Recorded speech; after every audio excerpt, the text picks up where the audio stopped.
Prime Time Local News, serving the Lakeland and Midwest regions. Hi there and welcome to Primetime Local News. I'm Jackson Fontaine. Thank you for joining me. Lloydminster is having a housing and homeless symposium to discuss housing-related challenges in the community. The symposium is being brought to Lloyd by the Housing Working Group and will feature guest speakers from across Canada discussing a variety of housing-related issues. It'll be, a really good conversation about, what's going on with housing in our community, what things lead to homelessness and why people are unhoused, and where do we go? Like, where are we going to go from here? What are some options for our community to, deal with some of our unhoused issues, some of our problems with not having enough market housing even. Residents in Recovery's Tyler Lorenz says that while there is a lot of emphasis on people who are chronically unhoused, the aim of the symposium is to address the full spectrum of barriers related to housing in Lloyd. Looking at some of those things that, are more complex and why people end up becoming chronically unhoused. People are unhoused as well, or not necessarily unhoused, but are couch surfing or staying with others because there just isn't enough low-income housing or market housing as well. The Housing Symposium will take place on May 7th from 9 a.m. to 5:15 at the Nissan Hall in the Lloyd X. Tickets are $25 each and lunch is included. The process of a chick hatching from an egg includes many science lessons, along with being very cute. In this week's Beyond the Classroom, we see Queen Elizabeth students take part in every step of the process, incubating and hatching baby chicks at their school. Grade 5 students at Queen Elizabeth have been treated to a 21-day project, hatching chicks. Throughout the 21 days, the school is able to teach multiple different topics regarding the life cycle of chickens. Why eggs that come from a store wouldn't hatch versus eggs that are fertilized. So eggs that come from a store wouldn't be fertile. So it was good for the kids to learn that every time you crack an egg, there's not a baby chick in there or a possibility of a baby chick. You have to have a specialized egg. So that was a big learning key for them. Each student has been thoroughly engaged in the project, learning and appreciating more about nature. The first thing that happens is the hen hatches the egg, and then the egg, the yolk, starts forming into a chicken. And then once the chicken is fully formed, it will start pecking away at the shell of the egg. And then it will come out and it'll be hatched and it'll look just like this. How cute they are and how unique they are. It's definitely cool to watch them. The hatching of the chicks was something that not only the students, but the staff and parents were excited to take part in.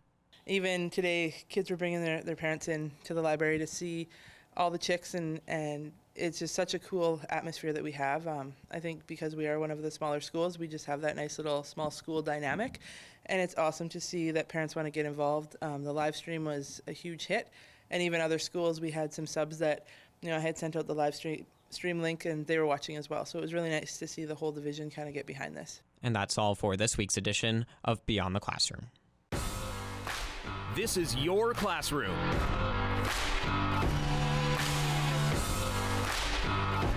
Hands-on learning like you've never seen. Traveling with children and parents are going through separation and divorce can sometimes create issues. Stacey Comer has more on how to avoid these problems when taking kids on vacation.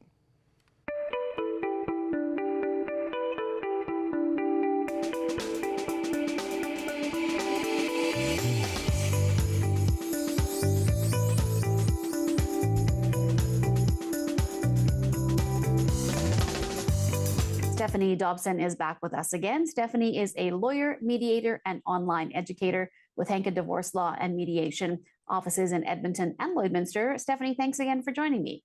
Nice to see you as always, Stacey. Well, people are starting to plan vacations. It's that time of year. And if you're going through a divorce or a separation, sometimes it can be interesting when you're traveling with your kids. So today we're going to be talking about that exact fact, the fact that when you're traveling somewhere, you should to at least have some ideas as to what you might deal with at the border. So the first question should be, if you are traveling with children, Stephanie, what should you be considering before taking them anywhere?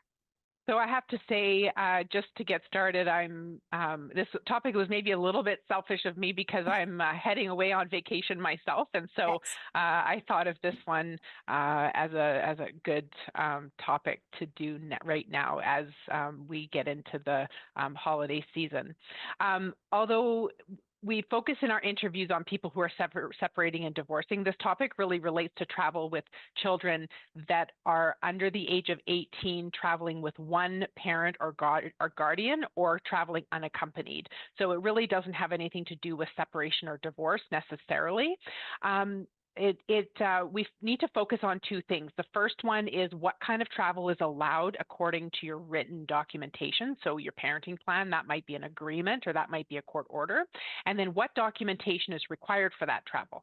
So let's first start by talking about that documentation. So some of the things that you might want to consider when you're building your documentation, so you're building the terms of separation agreement or the court order, is, are parents free to travel with their children during their parenting time, or are there restrictions on travel distances or even travel location? And where notice is required for that travel, what does that notice look like? So is that notice that's required? Is that consent that's required? And how much detail and how far ahead would that notice be required? So every family that I work with has different views on that. And so it's really important that when I talk with parents about travel, that I listen to what their thoughts are on the travel. Then the next thing is that documentation. So there's technically no legal requirement for a guardian or parent to carry that consent to travel form with their children when they're traveling outside of Canada. But then this is the big but, Customs and Immigration is going to want to see that consent has been provided by the non-accompanied guardian or parent. So it is best to have a form of a travel consent with you to ensure that there's smooth travel. So that's only for international travel. Within Canada, of course, there's no provincial border patrol that's going to monitor your travel. Let's go into that a little bit deeper, Stephanie. If you are leaving the country, you should have something called a consent to travel form. Tell me a little bit about that. Yeah, so that consent to travel form, there's not a specific form that's required by the customs agent. The point of that consent to travel form is for the Customs and Immigration officials to have enough information to be reassured that that parent or guardian that's not accompanying the children has actually consented to that travel. So the more information that the traveling parent can provide about the children, about the travel itinerary, and about that non-accompanied parent or guardian, the better. So there's no legal requirement for the form to be notarized, but I definitely recommend the notarization of these forms in order to make sure that that the Customs and Immigration officials see that there's a sense of formality to that form. And when should you look at getting this form signed? How far in advance of your actual vacation? So if you think that there's going to be an issue with getting the form signed in the first place, then I highly recommend that you get that form filled out and signed before even you complete that travel booking. But it's not actually needed until you get to the Customs and Immigration officials. Getting the form is so simple and quick. Why not get it done before you have any issues with the other parent? And of course, before you get to 3 days before your travel. So the first step is get the form completed. The second one is to get the non-traveling parent to go to a law office to have the form notarized, and then finally the originals will be ready for pickup by the traveling parent. So it's so easy. Why not get it done early? Now, what happens if the one parent doesn't consent to the other one taking the children out of the country or wherever it may be for travel? So in that case, there's really only two options. So the first one is you come to an agreement on the travel. And the second one, if you can't get to agreement, which is the nature of your question, is you have to get into court to have a judge decide on whether the court will allow that travel without the other parent's consent. And of course, if the traveling parent waits too long and the trip is too close, sometimes there may not be time to get into court. So that's why I say, again, going back to the previous question, it's really important to get in early and to make sure that there's not going to be any problems getting that travel consent. All right. Well, thank you so much once again, Stephanie, and we will be back to chat again next week. Sounds good, Stacey.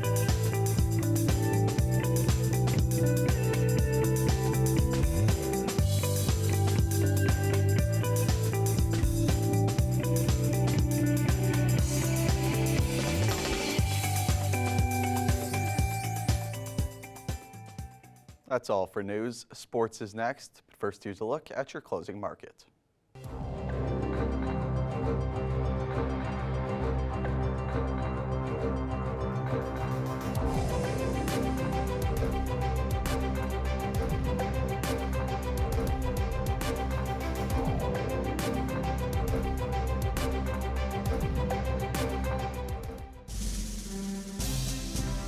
Today's oil prices are brought to you by First General Services.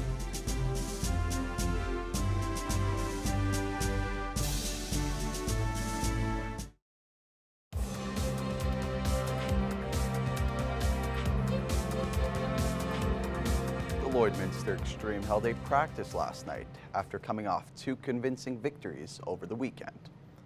With wins over the Edmonton Warriors and the Sherwood Park Titans, the Extreme are feeling good after starting the season 2-0.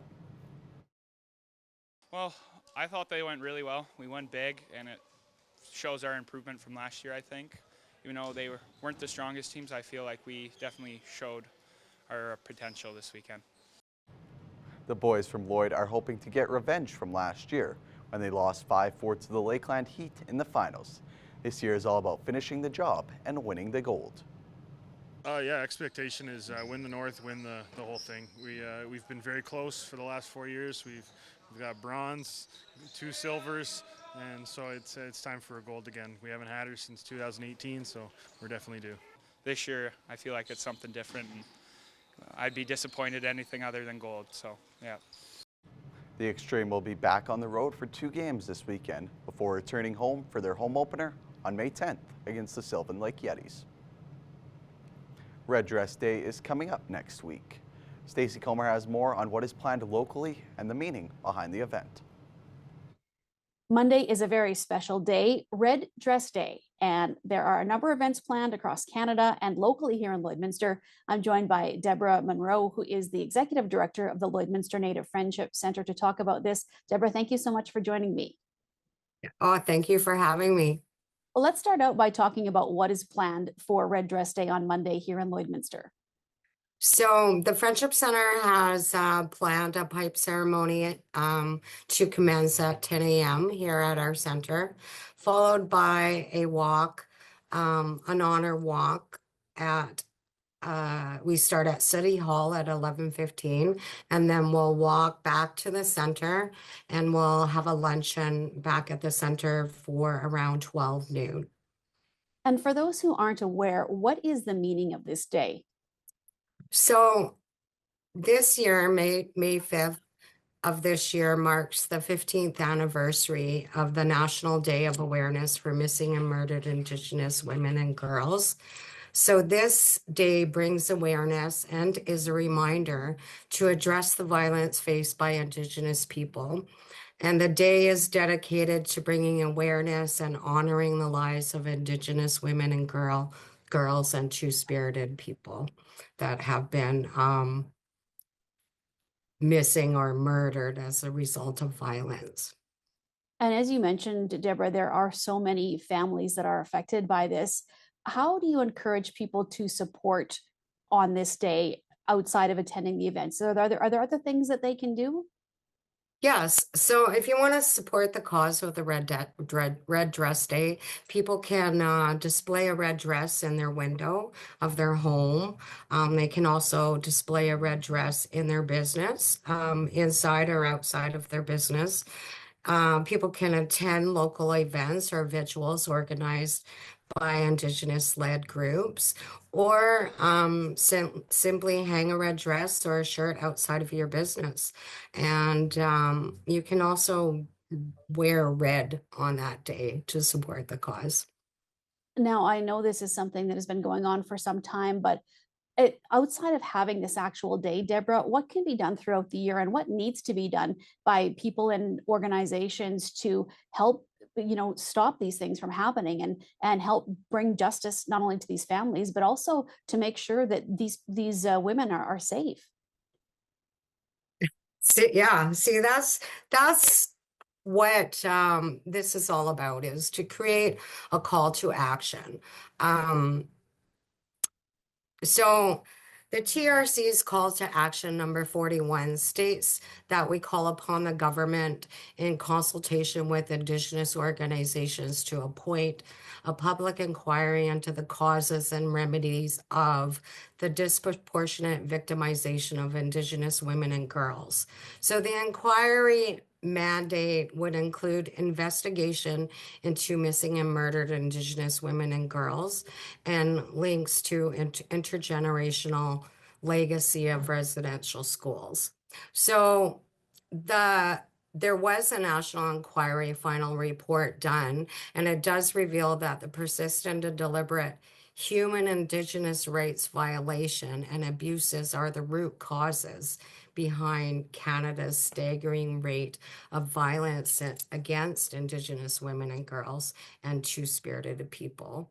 So the report calls for transformative legal and social changes to resolve the crisis, and that has devastated Indigenous communities across Canada. So just understanding the issue, being aware of the issue, and just discussing the issue, that is helpful, because for so many of Indigenous people, this is our truth. We lose our families to violence, and it's at a devastating rate. Like, Indigenous people are 4 times more likely to be victim of violence as opposed to the rest of Canadians. Well, Deborah, I really appreciate your time today, and thank you so much for talking about this important subject. And once again, if people are looking to take part in Red Dress Day on Monday, where can they find information on everything that's going on? We have a Facebook page, so you can go on our Facebook page. We do have the poster posted that tells you what is going on during the day on that day. We also will be hosting a luncheon. So